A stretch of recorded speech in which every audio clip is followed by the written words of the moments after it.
दोस्तों, सवाई माधोपुर का एक ऐसा गांव जिसे आज भी लोग भूतों के नाम से नवाजते हैं। कहते कि इस गांव में जाने के बाद कोई भी आदमी सही सलामत वापस नहीं लौट पाता।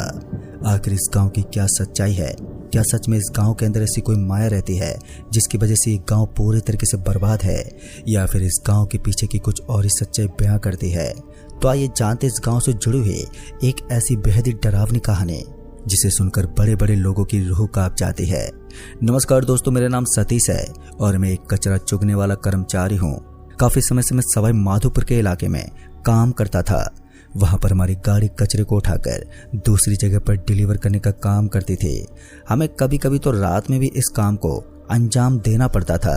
दरअसल सरकार की तरफ से हमें ये काम सौंपा गया था कि हमें हर दिन 7 से 8 गाड़ियां डिलीवर करनी थी, जो कि कोई कम काम नहीं था। लेकिन हमें महीने की तनख्वाह भी अच्छी खासी मिलती थी। प्राइवेट जॉब होने के साथ साथ इसके अंदर मुझे काफ़ी पैसे मिलते थे, जिससे मुझे कचरा उठाने में कोई दिक्कत नहीं थी। मुझे काम करने में भी बड़ा मज़ा आता था, लेकिन मुझे क्या पता था कि मेरा यही काम एक दिन मेरी ज़िंदगी के लिए खतरा बन जाएगा, जिसके बारे में मैंने कभी सोचा तक नहीं होगा। मुझे आज भी अच्छे से याद है कि उस सुबह हम सभी दोस्त अपनी गाड़ी लेकर निकल पड़े थे और हमने पहले गाड़ी को कूड़े पात्र में डिलीवर कर लिया था। उसके बाद हमें दूसरी गाड़ी को लेकर निकलना था और उस दिन हमें कुछ ज़्यादा कचरा नहीं मिला था, इसलिए हमने अधिकारी को पहले ही बता दिया था कि इस वक्त ज़्यादा खतरा मौजूद नहीं है, जिसकी वजह से हमें बहुत ही आराम के साथ काम करना पड़ रहा है, जिस वजह से आज के लिए हमें स्वतंत्र कर दिया गया। यानी कि आज हमें कुछ ज़्यादा कचरा उड़ेलना नहीं पड़ रहा था। हम करीबन 14 लोग और हमारी 3 गाड़ियां थी और उन्हीं 3 गाड़ियों को हमें मिलाकर करीब 10 गाड़ियां लोड करनी पड़ती थी, जिस वजह से काम करने में हमें थोड़ी मुश्किलें पैदा होती थी। लेकिन जब हमने अधिकारियों को पहले ही ये बता दिया था कि स्वच्छ अभियान के दौरान हमने काफ़ी सारी चीज़ों को सुधार दिया है, तब उन्हें काफ़ी खुशी हुई। खासकर सवाई माधोपुर जैसे बड़े कस्बे के अंदर इन चीज़ों को सुधारने के बाद हमें भी काफ़ी अच्छा महसूस हो रहा था। और फिर उसके बाद मैं और मेरा दोस्त मुकुंद भैया, हम अब ज़्यादा काम नहीं करने वाले थे। हमारा काम अब लगभग ख़त्म हो चुका था, इसलिए मुकुंद भैया ने कहा कि आज रात को हम यहीं पर रहकर कहीं पार्टी करते हैं। और उसके बाद मुझे उसकी बात भी काफ़ी ठीक लग रही थी। मैंने अपने बाकी दोस्तों को भी इस बारे में बता दिया कि आज हम सभी पार्टी करने वाले हैं। मेरी बात को सुनकर मेरे बाकी के दोस्त भी मान गए और उसके बाद हमने एक जगह पर जाने का प्लान बना लिया था। धीरे धीरे अब अंधेरा होने लगा था, लेकिन इसी बीच हमारे ग्रुप के एक लड़के का फ़ोन आ गया और उसने बताया कि सभी को अब इस गांव के अंदर नहीं रुकना है, कुछ गिने चुने लोग ही रुक सकते हैं। मैंने और मुकुंद भैया ने सोचा कि हम दोनों आज यहीं पर रुक जाएंगे और इनको भेज देंगे। और फिर हमने ऐसा ही किया, क्योंकि अधिकारियों के ऑर्डर से हमें किसी जगह पर ज़्यादा देर तक स्थानांतरित नहीं होना था और मुझे भी ये बात ठीक लग रही थी। उसके बाद मैं और मुकुंद भैया दोनों ही बच गए थे। हमारी पूरी पार्टी की ऐसी की तैसी हो गई थी और अब हमें समझ में नहीं आ रहा था कि हम दोनों अब करें तो करें क्या। उसके बाद मुकुंद भैया ने कहा, अरे भाई, हम दोनों एक काम करते हैं, आज हम दोनों भाई बियर की बोतल पीते हैं। मुझे भी मुकुंद की बात काफ़ी हद तक ठीक लग रही थी, इसलिए मैंने उसकी बात में हामी भर दी। और मैं आज से पहले कभी भी इतना ज़्यादा शराब नहीं पीता था, लेकिन इस काम में आने के बाद मुझे इस चीज़ की आदत सी होने लगी थी और ये गंदी आदत सच में काफ़ी बेकार होती है। हर 3-4 दिन से हमारे बीच में दारू जैसी चीज़ का चलन होना अब एक आम बात हो गई थी और मैं इतना तो समझ गया था कि अगर दिनों दिन ऐसा ही चलता रहा तो फिर इस चीज़ की लत भी मुझे काफ़ी जल्दी लगने वाली है। और जिस तरह से धीरे धीरे मुझे इस चीज़ की लत लगे जा रही थी, उसी तरह से मेरी ज़िंदगी भी काफ़ी जल्दी बर्बाद हो सकती थी। इसलिए मैंने अब इस चीज़ से दूरी बनाना ही बेहतर समझा। खैर, मैंने सोचा कि अगर आज की बात है तो फिर मैं आज अपने हाथों को पीछे नहीं हटा लूँगा और जमकर आज हम एंजॉय करेंगे। उसके बाद मुकुंद भैया ने शराब का इंतज़ाम कर लिया और हमारे बैठने के लिए भी एक जगह का इंतज़ाम कर लिया था। इन दिनों गर्मियों का मौसम था, मई का महीना चल रहा था और गर्मियाँ अपने जोर पर थी, जिस वजह से रात को कहीं पर भी रुकना कुछ गलत नहीं था।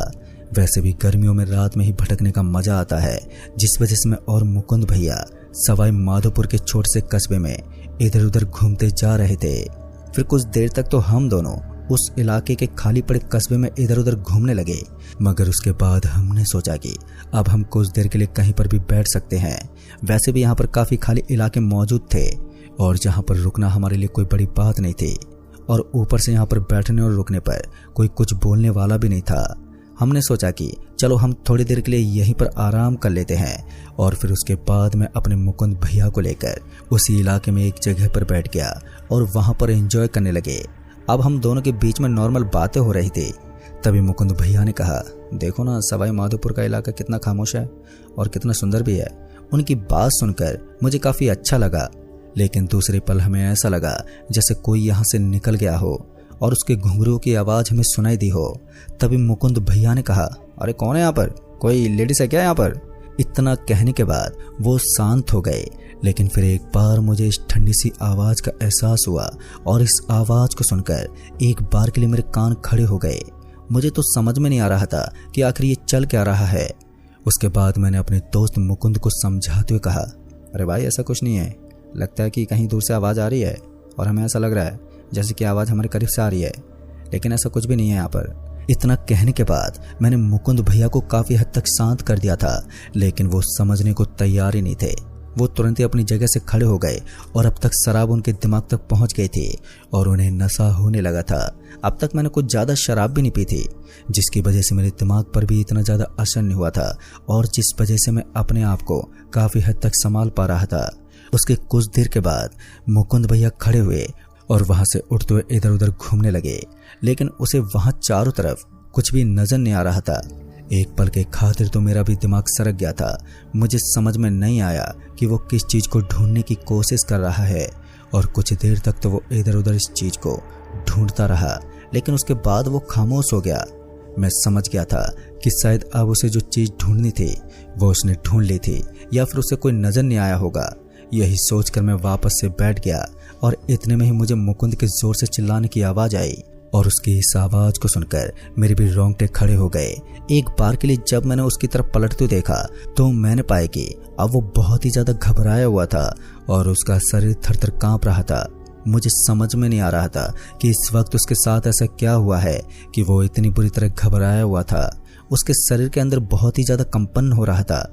इस बार मुझे लगा कि मुझे उसकी सहायता करने के लिए उसकी तरफ भागना चाहिए और उसके बाद मैं बिना कुछ सोचे समझे तेजी से मुकुंद की तरफ भागा और जैसे मैं उसके पास पहुंचा तो मैंने देखा कि उसका पैर हवा में उठा हुआ था और उसके शरीर के अंदर अब धीरे धीरे जान कम होने लगी थी। ऐसा लग रहा था जैसे कोई उसे मारने की कोशिश कर रहा है।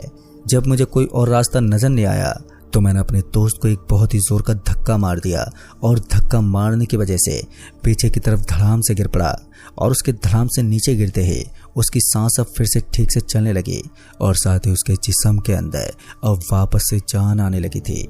और अब मैं समझ चुका था कि हो ना हो उसको इस तरह से होने का कारण कोई ना कोई बुरी शक्ति ही है, जिसकी वजह से वो इतनी बुरी तरह अकड़ गया था। काफ़ी बातें थी जिनको समझने में मुझे ज़्यादा टाइम नहीं लगा था, लेकिन अभी भी मुझे इस बात की कोई भनक तक नहीं थी कि आखिर यहाँ पर ऐसा क्या था जिसकी वजह से वो इतनी बुरी हालत में पहुंच गया। जब मैंने मुकुंद भैया से इस बारे में बात करने की कोशिश की तो उन्होंने बताया कि उन्हें एक पेड़ के ऊपर की तरफ एक महिला नजर आई थी, लेकिन वो महिला उनकी छाती के ऊपर आकर बैठ गई। उस महिला का बोझ इतना ज़्यादा नहीं था, इसलिए उन्होंने उसे अपने से अलग करने की कोशिश की, लेकिन हुआ उसका उल्टा और उस महिला ने उनकी गर्दन को पकड़ लिया और उसे दबाने लगी। गर्दन को इस कदर दबाने लगी थी कि मेरा दोस्त मुकुंद मरने की हालत में पहुंच गया था।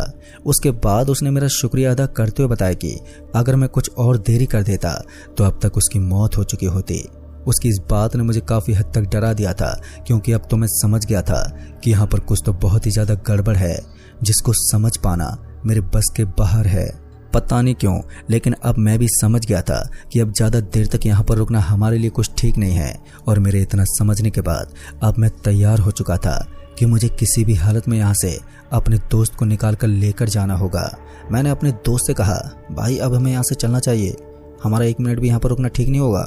उस वक्त मेरे दोस्त को भी मेरी बात काफ़ी हद तक ठीक लग रही थी और उसने भी मेरी बात मान ली। और उसके बाद मैं और मेरा दोस्त हम दोनों वहां से भागने लगे, लेकिन तभी हमें पीछे से आवाज आई, यहाँ पर शराब पीने की इजाजत तुम्हें किसने दी? और इतना सुनते एक बार फिर से मेरे बढ़ते हुए कदम एकदम से रुक गए और जैसे मैंने पीछे मुड़कर देखा तो इस बार मैंने पाया कि सफेद रंग के कपड़े पहने खुले बालों वाली एक महिला पेड़ के ऊपर बैठी हुई थी और हम दोनों उस पेड़ से महज थोड़ी ही दूर आए थे उसके बाद मैंने जैसे उसके चेहरे को देखा तो मैं पूरा अंदर तक हिल गया था। मैंने देखा कि उसका चेहरा विकृत था, उसके अंदर एक अजीब सी बू आ रही थी। धीरे धीरे उसके हाथ और पैरों से खून नीचे गिरने लगा और इस हरकत को देखकर हम दोनों बहुत ही बुरी तरह से डर रहे थे। लेकिन वो औरत लगातार हंसे जा रही थी और उसकी उस डरावनी हंसी से हम इतना तो बिल्कुल तय कर चुके थे कि अब हम दोनों की हालत बहुत ही बुरी होने वाली है। उसके बाद मैंने उस महिला के सामने अपने हाथ जोड़ लिए और उससे अपनी जान की भीख मांगते बोला, हमसे गलती हो गई है कि हमने इस जगह पर आकर शराब पीने की हिम्मत की। हम आपसे इसके लिए माफी मांगते हैं, कृपया हमें जाने दीजिए। मेरी बात को सुनकर उस महिला ने अपनी गर्दन को नीचे झुका लिया और कहा, मेरा पति भी ऐसे ही शराब पीकर मुझे रोज रोज परेशान करता था और जिस वजह से मैंने सुसाइड कर लिया, तब से मुझे शराब के प्रति घृणा हो गई है और अब तुम दोनों जिंदा नहीं बचने वाले। दोस्तों, उस औरत की बात सुनने के बाद अब हम बहुत ही ज्यादा डर गए थे क्योंकि हमें अपने सामने अपनी मौत नजर आ रही थी। अगर हम कुछ देर और रुकते तो हमारी मौत पक्की थी। लिहाजा हम दोनों ने बिना देरी किए एक लंबी दौड़ लगा दी और हम कहीं भी नहीं रुके और सीधे आकर एक ढाबे के पास रुक गए। वहां पर आकर कुछ लोगों ने जब हमारी इस हालत को देखा तो उसके बाद उन्होंने हमसे पूछ लिया कि तुम्हारी ये हालत ऐसे कैसे हुई। तब जाकर हमने उन्हें पूरी बात बताई और हमारी पूरी बात सुनने के बाद उन्होंने बताया कि करीब 3 साल पहले वहां पर एक महिला रहती थी और उस महिला को उसके पति ने शराब के नशे में ही बहुत ही ज्यादा पीटा और उसकी काफी ज्यादा बेइज्जती होने की वजह से उस महिला ने खुद ही सुसाइड कर लिया और उसके बाद उस औरत की आत्मा आज भी उसी इलाके में भटकती फिरती है। दोस्तों, सच कहूं तो इस घटना के बाद मैंने हमेशा के लिए शराब पीना ही छोड़ दिया क्योंकि मुझे डर है कि मैं नशे की लत में कहीं फिर से ऐसी गलती ना कर बैठूं। तो दोस्तों, इस कहानी में बस इतना ही। कहानी आपको पसंद आई हो तो वीडियो को लाइक शेयर जरूर कर दें और साथ ही हमें नीचे कमेंट बॉक्स में जरूर बताएं। तो मैं आपका दोस्त राजकुमार जल्द ही मिलूंगा ऐसी एक और नई कहानी के साथ। तब तक के लिए बाय एंड टेक केयर।